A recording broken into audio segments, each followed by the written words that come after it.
wá. The one that is saying, let me go and bring them for you. Sẹ́wọ́n ńlá gidi ni. They are saying that they have Sẹ́wọ́n ní struggled, agbára ni. that they are powerful. Gbogbo ẹ̀ tó volunteer ara ẹ̀ The sílẹ̀. one that is volunteering themselves Láti wá bọ̀ ògùn rẹ̀ jẹ́. to destroy our glory. Ikú òjijì kan pàdé ẹ̀. Maybe they should meet them in Jesus' name.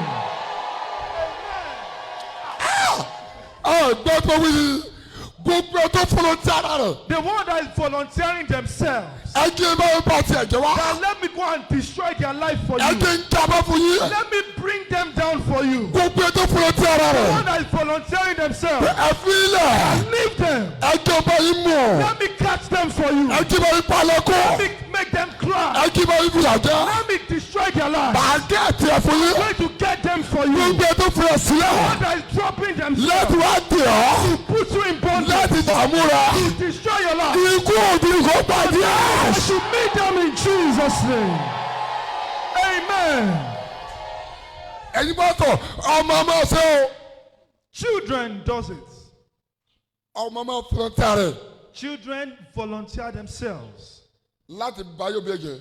to destroy the lives of his parents or our parents. Ìyàwó máa volunteer rẹ̀. The wife can also volunteer herself. Ẹ jẹ́ bá mi wá. Let me go and get him for you. Mọ̀mọ́ ìyá máa volunteer rẹ̀. Someone's mother do Fáyé mi rẹ̀. Ọjọ́ sá.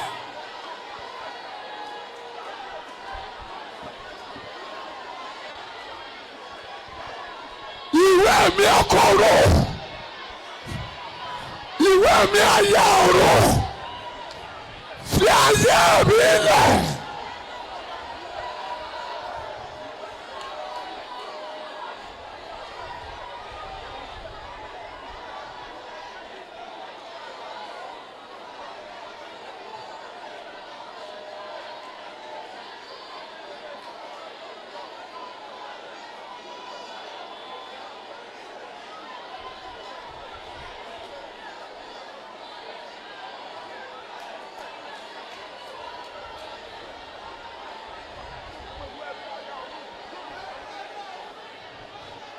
Ìwé mi ọkọ̀ òwe yóò dá mi.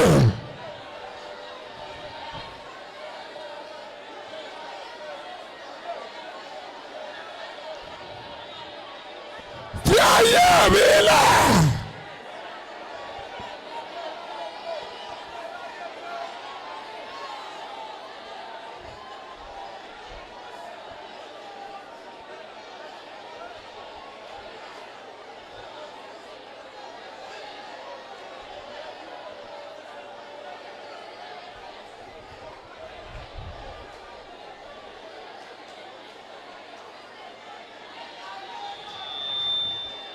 Ẹ̀mí ayé ọ̀rọ̀ ọkọ̀ ọ̀rọ̀ fìmílẹ̀ lọ́rọ̀ yìí gẹ́lẹ̀ mi ó là.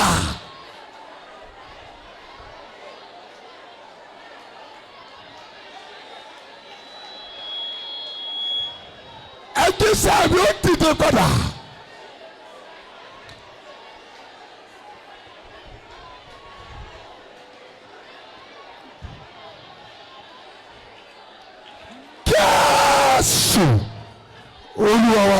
For in Jesus' name we pray. Náwó Your two hands up. gbogbo wọn tá a jọ parí 30 days dà. Every one of us that we finished 30 days together. Náwó sókè dáadáa. Your two hands up.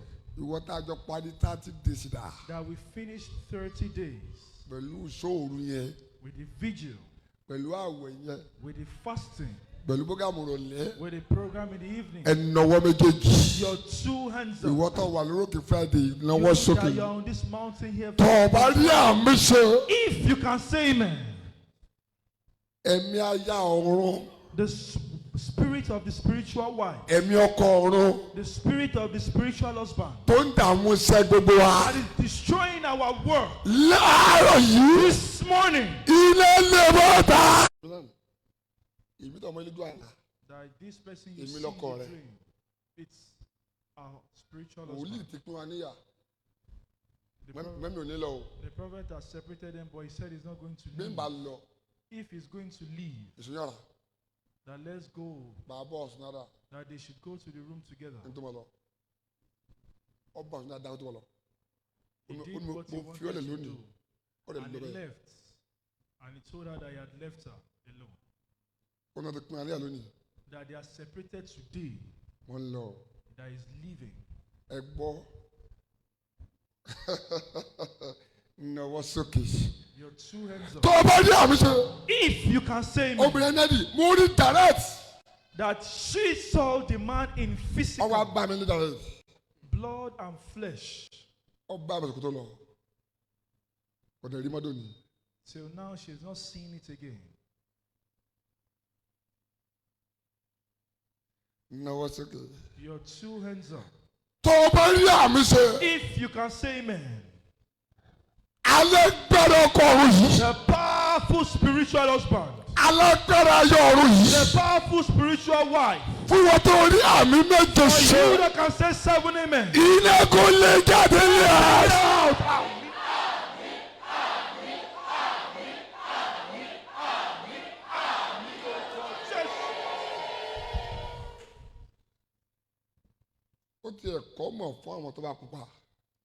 It is very common for people with light skin complexion.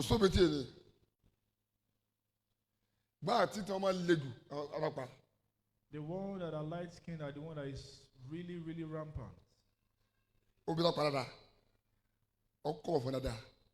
It's so common for them. Dada. So are you here? The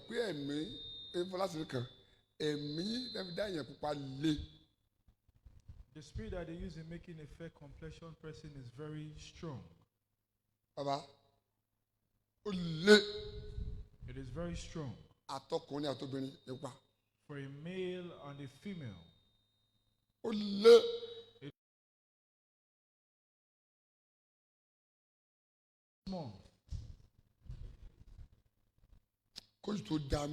Before the middle of this month. Before the middle of this month. Your two hands up. Before this month comes into 2, your two hands up. Before this 9th month, get to the middle of it. I want to see an abominable act. That will give me an abominable testimony. Before this month comes into 2, I want to see an abominable act. Amen. Amen. Amen. Amen. Some people, they've prepared. On Sunday, they are coming to the mountain. It was here about a mountain. In this fasting, they have been taken to different hospitals. The headache is not going. From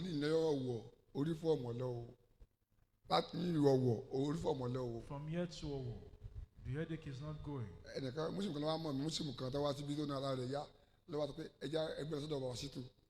Call prophets. And they knew they were going to see the prophet at Ibadan.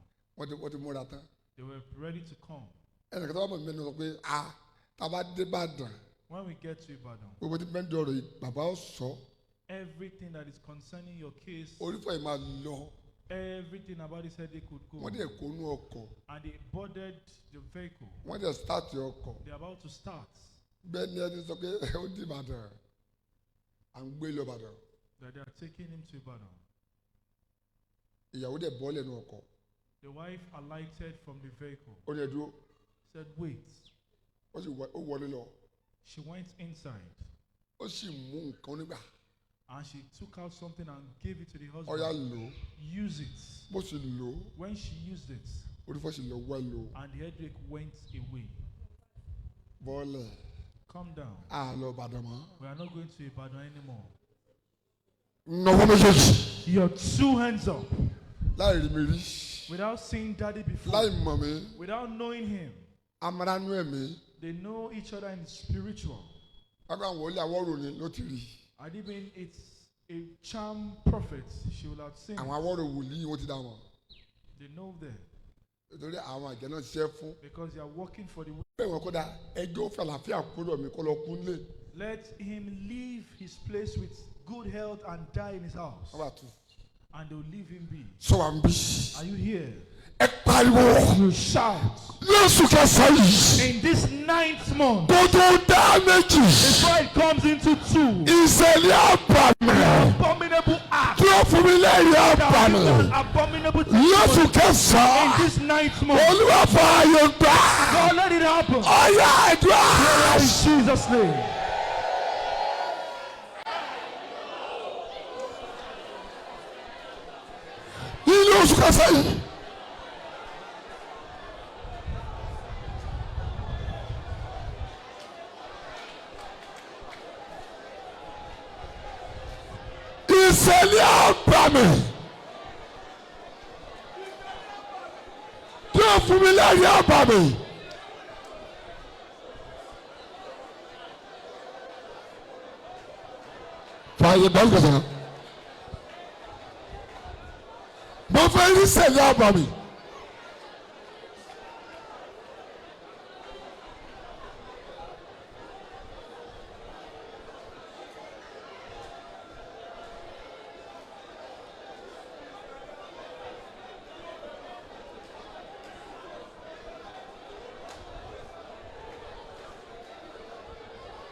Your 2 hands up.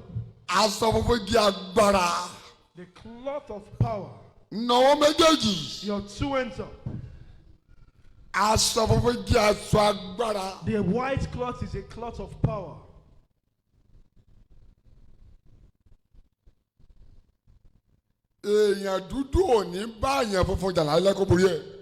A dark person will never fight. A dark power will never fight with light and overcome it. Your 2 hands up. You will be totally wasted. Your 2 hands up. Your 2 hands up. Anyone that is saying, send me.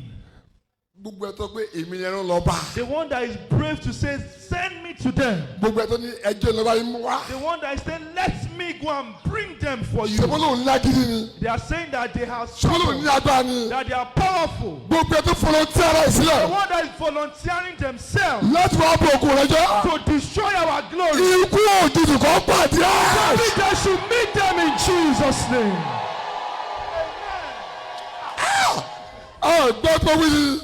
The one that is volunteering themselves. That let me go and destroy their life for you. Let me bring them down for you. The one that is volunteering themselves. Leave them. Let me catch them for you. Let me make them cry. Let me destroy their life. I'm going to get them for you. The one that is dropping themselves to put you in bondage. To destroy your life. I should meet them in Jesus' name. Amen. Children does it. Children volunteer themselves to destroy the lives of his parents or our parents. The wife can also volunteer herself. Let me go and get him for you. Someone's mother do volunteer.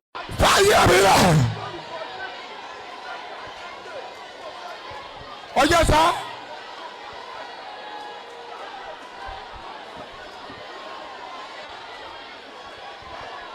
Ìwé mi ọkọ̀rọ̀, ìwé mi ayé ọ̀rọ̀, fi ayé mi lẹ̀.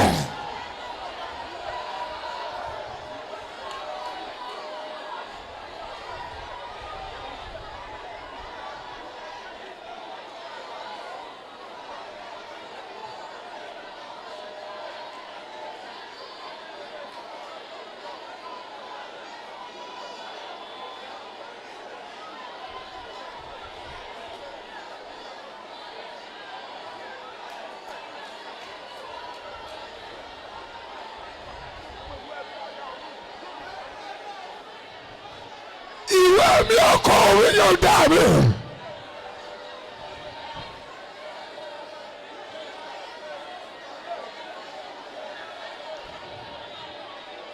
Fi ayé mi lẹ̀.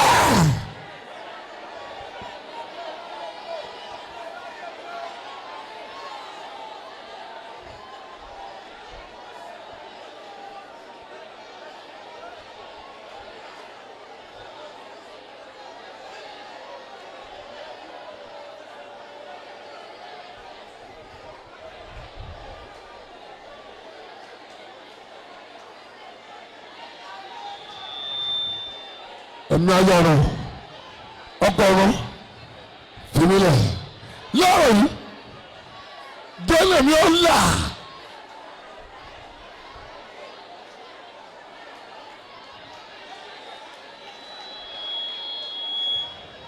Ẹjí sáàbì ó dìde padà.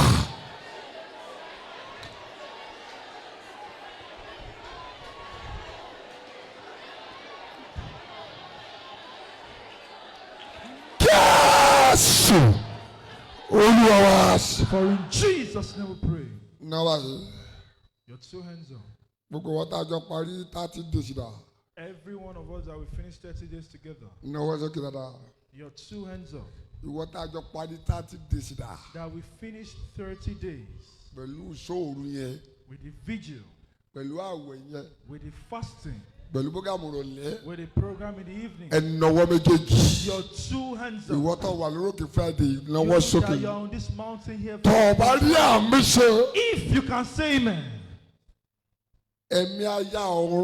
The spirit of the spiritual wife. The spirit of the spiritual husband. That is destroying our work. This morning. That this person you see in the dream, it's our spiritual husband. The prophet has separated them, but he said he's not going to leave. If he's going to leave, that let's go. That they should go to the room together. He did what he wanted to do. And he left. And he told her that he had left her alone. That they are separated today. That is leaving.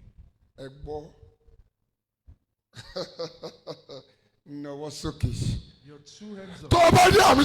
If you can say that she saw the man in physical blood and flesh. Till now she has not seen it again.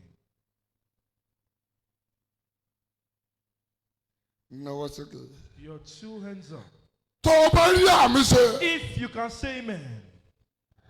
The powerful spiritual husband. The powerful spiritual wife. For you that can say 7 amen.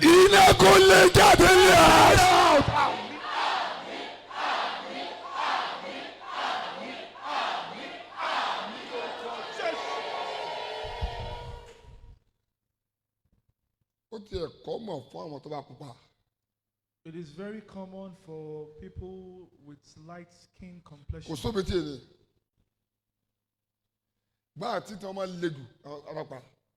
The one that are light skinned are the one that is really, really rampant.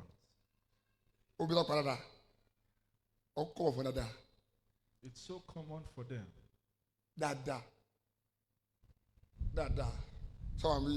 Are you here? The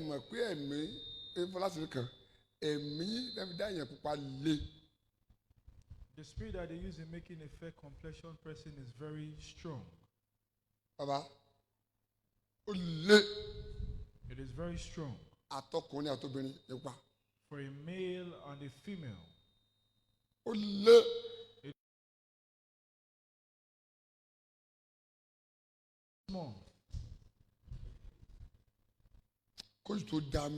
Before the middle of this month. Before the middle of this month. Your two hands up. Before this month comes into two. Your two hands up. Before this 9th month, get to the middle of it. I want to see an abominable act that will give me an abominable testimony. Before this month comes into 2, I want to see an abominable act. Amen. Amen. Amen. Amen. Some people, they've prepared. On Sunday, they are coming to the mountain. It was here about a mountain. And this fasting, they have been taken to different hospitals. The headache is not going.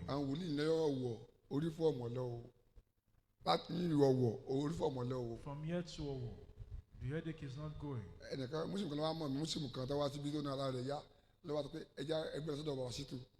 Call prophets. And they knew they were going to see the prophet at Ibadan. They were ready to come. When we get to Ibadan,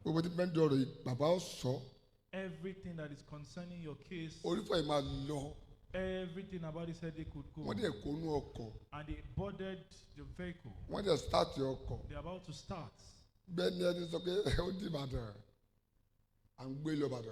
That they are taking him to Ibadan. The wife alighted from the vehicle. Said, wait. She went inside. And she took out something and gave it to the husband. Use it. When she used it, and the headache went away. Calm down. We are not going to Ibadan anymore. Your 2 hands up. Without seeing Daddy before. Without knowing him. They know each other in the spiritual.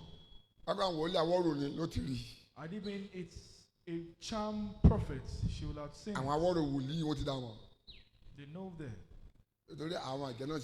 Because they are working for the way. Let him leave his place with good health and die in his house. And they'll leave him be. Are you here? You shout. In this 9th month, before it comes into 2, abominable act. Abominable in this 9th month. God, let it happen. In Jesus' name.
Your 2 hands up.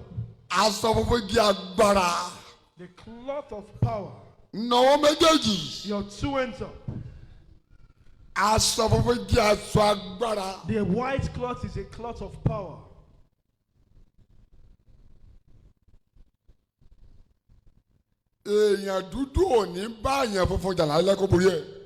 A dark person will never fight. A dark power will never fight with light and overcome it. Your 2 hands up. The one that is brave to say, send me to them. The one that is saying, let me go and bring them for you. They are saying that they have struggled, that they are powerful. The one that is volunteering themselves to destroy our glory. They should meet them in Jesus' name.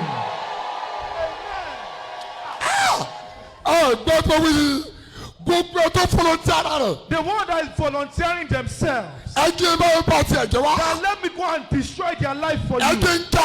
Let me bring them down for you. The one that is volunteering themselves.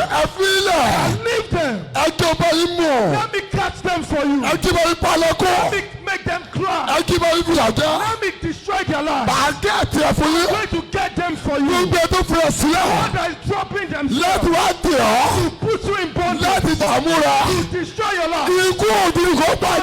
I should meet them in Jesus' name. Amen. Children does it. Children volunteer themselves to destroy the lives of his parents or our parents.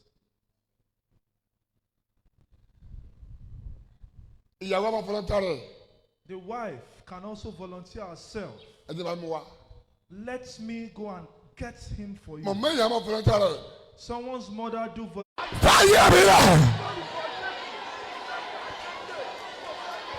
Oh yes, sir.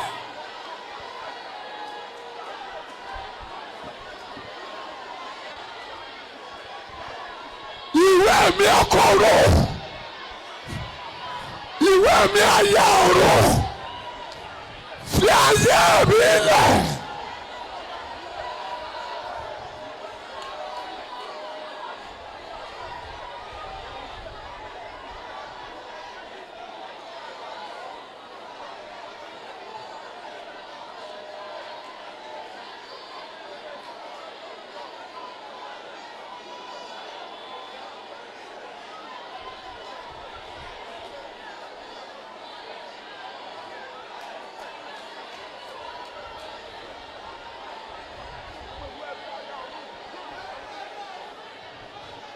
Ìwé mi ọkọ̀rọ̀ yóò dá mi.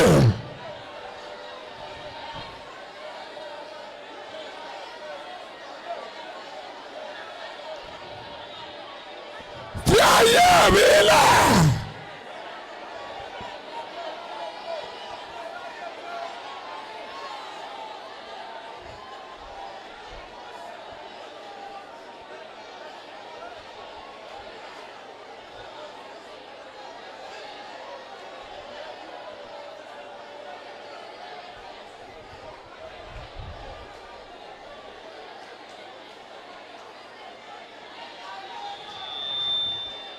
Ẹ̀mí ayọ̀rọ̀ ọkọ̀rọ̀ fìmílẹ̀ lọ́rọ̀ yìí délé mi ó là.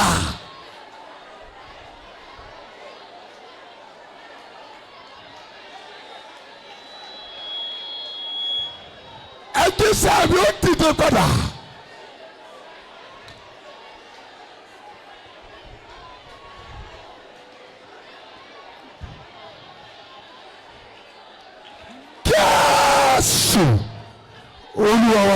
For in Jesus' name we pray.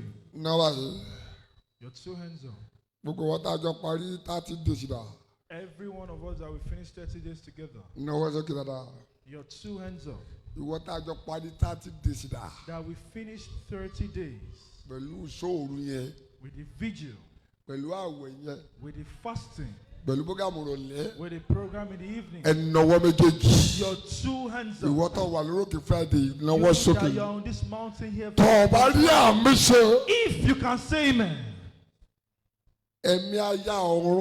The spirit of the spiritual wife. The spirit of the spiritual husband. That is destroying our work. This morning. That this person you see in the dream, it's our spiritual husband. The prophet has separated them, but he said he's not going to leave. if he's going to leave, that let's go, that they should go to the room together. He did what he wanted to do. And he left. And he told her that he had left her alone. That they are separated today. That he's leaving. No, what's okay? Your two hands up. If you can say me, that she saw the man in physical blood and flesh. Till now, she's not seen it again. No, what's okay? Your two hands up. If you can say amen. The powerful spiritual husband. The powerful spiritual wife. For you that can say 7 amen.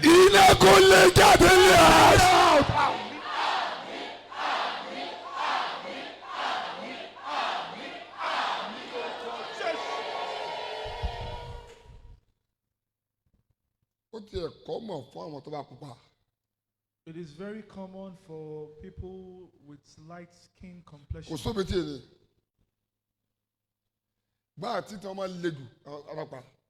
The one that are light skinned are the one that is really, really rampant. It's so common for them.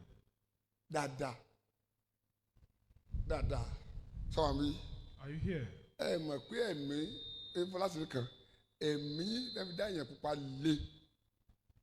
The spirit that they use in making a fair complexion person is very strong.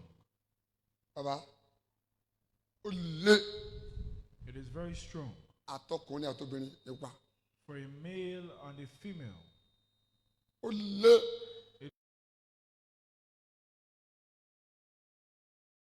Small.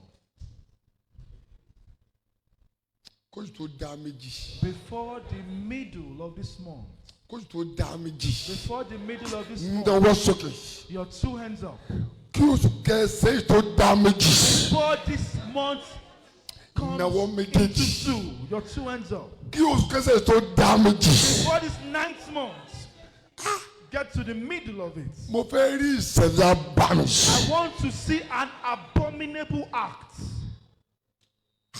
That will give me an abominable testimony. Before this month comes into 2, I want to see an abominable act.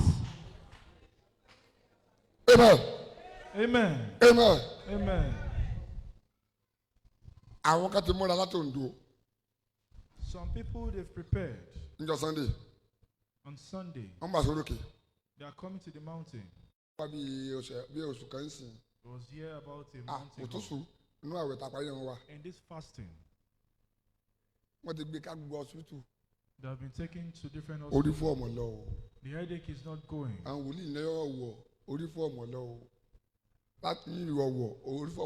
From here to Owo, the headache is not going.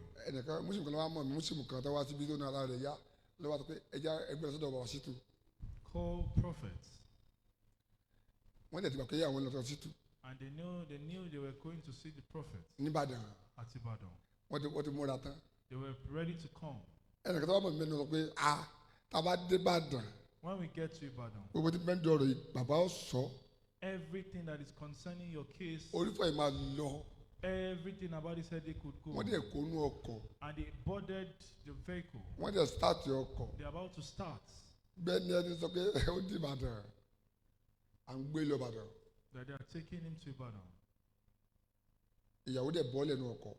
The wife alighted from the vehicle. Said, wait. She went inside. And she took out something and gave it to the husband. Use it. When she used it, and the headache went away. Calm down. We are not going to Ibadan anymore. Your two hands up.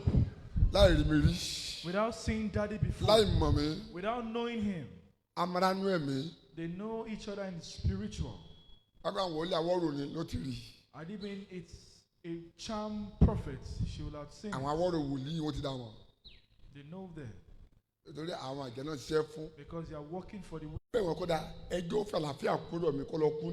Let him leave his place with good health and die in his house. And they will leave him be. So are you here? You shout. In this 9th month, before it comes into 2, abominable act. Abominable in this 9th month. God, let it happen. In Jesus' name.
No, your 2 hands up. The cloth of power. No, your 2 hands up. The white cloth is a cloth of power.